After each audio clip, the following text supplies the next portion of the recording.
everyone, it's Andrea. Thank you so much for tuning in. So I just wanted to do like a Q&A session.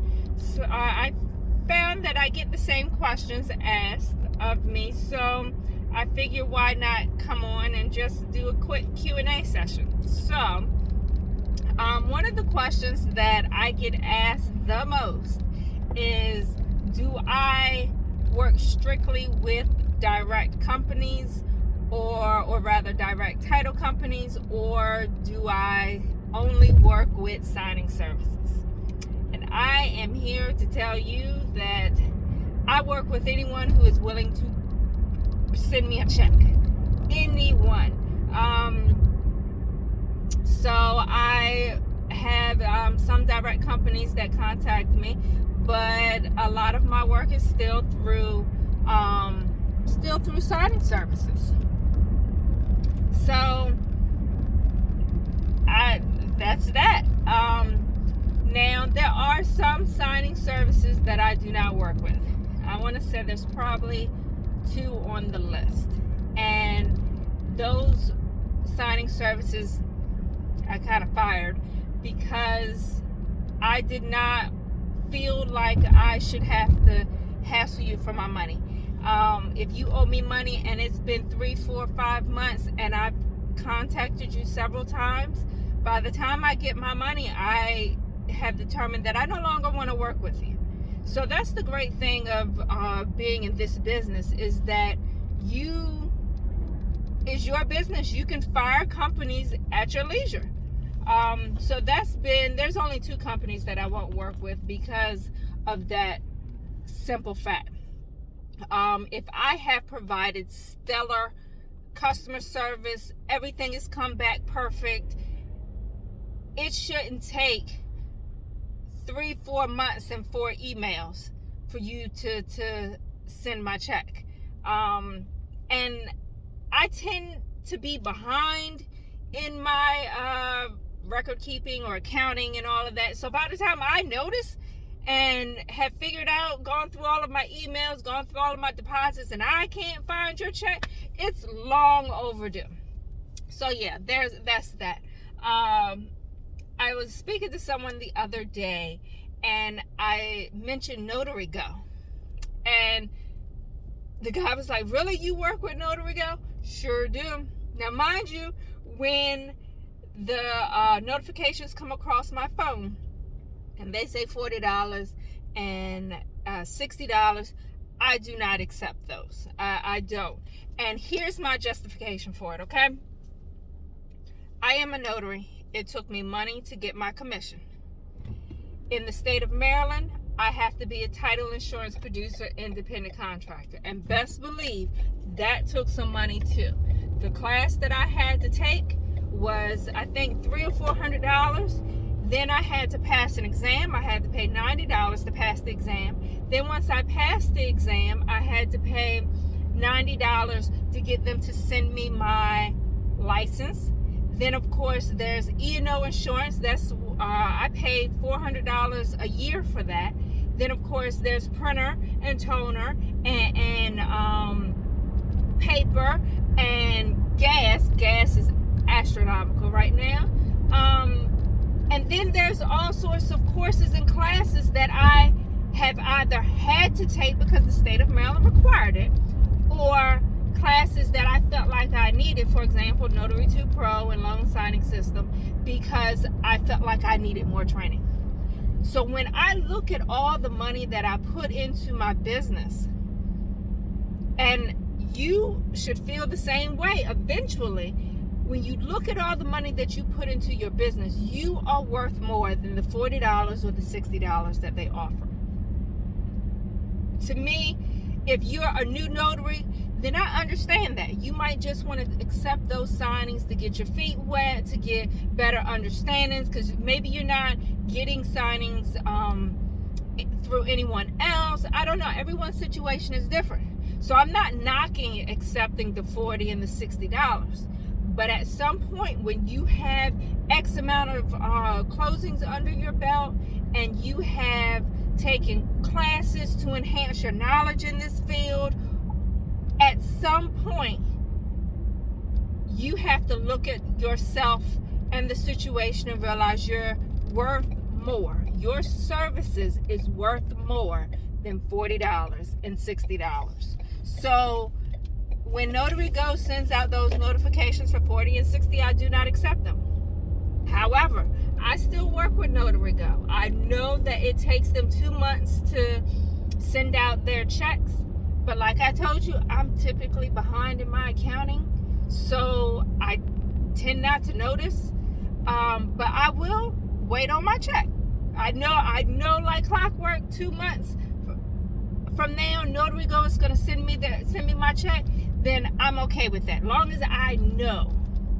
But so they called me the other day, and they wanted me to go to the county next door. And I don't like going to this county. And also, I don't like the fact that it's taking me a while to get my paycheck.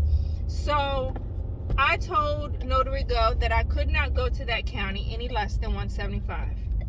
Did you hear me? $175. Now, mind you, anyway, let's keep going. So anyway, she says, okay, let me see if I can get that fee approved, and then I'll send it on over. And I'm like, all right. So there have been plenty of times Notary Go has called me, and I guess they could not get my fee approved. That's no big deal. All right, fine.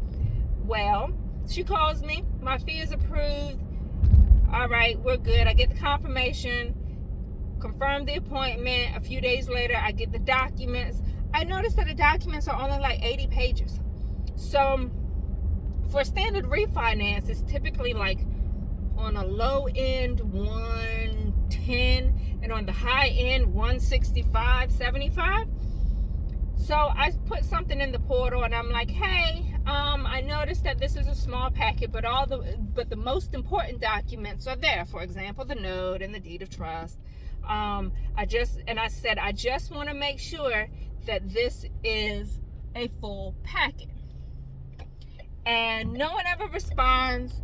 All right, so when I call the lady later on to, tell her, hey, I'm still coming out. It's been a few days since I originally confirmed the appointment. And I said, did you have to sign documents online? And she said, yes, I did. And I was like, oh, okay, all right. That explains why the packet is smaller than I anticipated. I go to the closing, and she says, yes, there was a whole bunch of documents that I signed online. And again, she's reconfirmed that basically this is a hybrid closing in essence. It happens sometimes where you have a hybrid closing, but nobody tells you it's a hybrid closing. So she said she's, telling me about all the different documents she had to sign online and how long it took and blah, blah, blah. All right. Finish the closing in about 25 minutes. I leave, come back home. Mind you, this county is only like 30 minutes from me. I just don't like going to it. But $175 for going to that county, all right, fine. Good deal. So, ship the documents off. Notary Go calls me like 2-3 days later. Hey, can you go to this county again? And I tell them my fee again. And they're like, okay, fine. We'll send the documents over. We'll send the confirmation over. All's well. So I get the confirmation, and it's the same lady that I just did a few days prior. So I send a note in the portal. Hey, this is the same closing I did the other day. Was there an issue with the documents? Did I screw up? Because though I've been doing this for several years, and though I have 800 plus closings under my belt, that doesn't mean I can't mess up. So I put something in the portal. Did I screw up some kind of way? No one ever says anything. When I called the lady to reconfirm, I said, so I came out the other day, and I reconfirmed the appointment. I said, well, were there issues the other day when we did the closing? Did they tell you anything? And she said, oh, they told me that I didn't submit the documents online correctly. And I said, oh, okay. So in my mind, I'm saying, whew, it's not me. It's not me. I didn't do anything wrong. So I I get the documents, and this time it's like 125 pages, which is pretty average. So go over to her house. The only thing I really do this time is I focus on the close and disclosure to make sure the numbers are still accurate. After that, she didn't want to see nothing else because I'd already reviewed everything a few days beforehand. So I was in there maybe 10 minutes. So I got paid twice. Basically $175 twice for the same closing from Notary Go. And like I said, this county, I just don't like going to it, but it's only 30 minutes away. So yeah. And keep in mind, I am not the most expensive notary in my area. I am not. There are other notaries in my area that charge more than me. I'm not the lowest by any means either, but I'm not the most expensive. So I still roll with Notary Go as long as they're willing to pay me my fee. Then I go with them. I have not fired Notary Go. Love them. Just I know that I'm not going to get paid for 2 months. Let's see. The other thing I get asked is, someone asked if I could do a reverse mortgage. If I could do a video on how to conduct a reverse mortgage. I can't do a video on how to conduct a reverse mortgage. And the reason is I've never done one.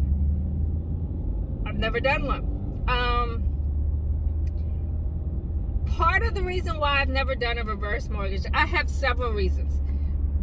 But one of them might be I'm just scared to death of it. Maybe that's it. I don't know. But here's my primary reason.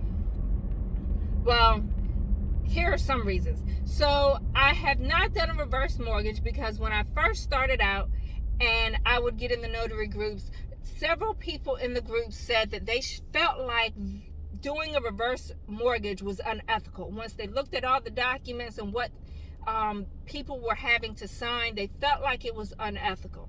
Now that I've been in it for a good amount of time, I have learned that it's not, for some people it works for them. Some people don't care what happens to their home after they pass away. So a reverse mortgage works for them. I'm not going to knock it. However, I do know that reverse mortgages typically on average take an hour and a half to 2 hours to do because you're working with the elderly. And I have no issue working with the elderly, but with the reverse mortgages, my understanding is that you have to read they give you a script and you have to stick with that script and you got to read every single page, and they have to sign or initial every single page indicating that they understand what they're signing. Well, what I've seen come through notifications is that a reverse mortgage oftentimes pays the same amount as a refinance or a buyer packet or something like that. Well, I will be able to complete 2, almost 3 closings in the same time frame as doing a reverse mortgage. I would be able to do 2 or 3 closings as a refinance closing or a buyer or seller closing in the same amount of time that it takes to do a reverse mortgage. So for me at this given moment, it does not benefit me. However, let refinances die down. Let people stop buying homes and selling homes and nothing else is coming through. I will certainly take a reverse mortgage and learn how to do it and try to do it to the best of my ability and accept all reverse mortgages. However, right now it's just not working for me. I don't see the benefit of it for me. However, everybody's situation is different. Everyone's area is different. You might find that there's a bunch of reverse mortgages that people are doing. In my area, I don't get it that often. I don't see a bunch of notifications for it. So yeah, that's that. I guess this is this video is like 15 minutes. So I guess I only got through 2 questions. I'm sorry, I talk too much, y'all. But yeah, that's that. Hopefully that helped somebody. I will talk to you all later. Bye.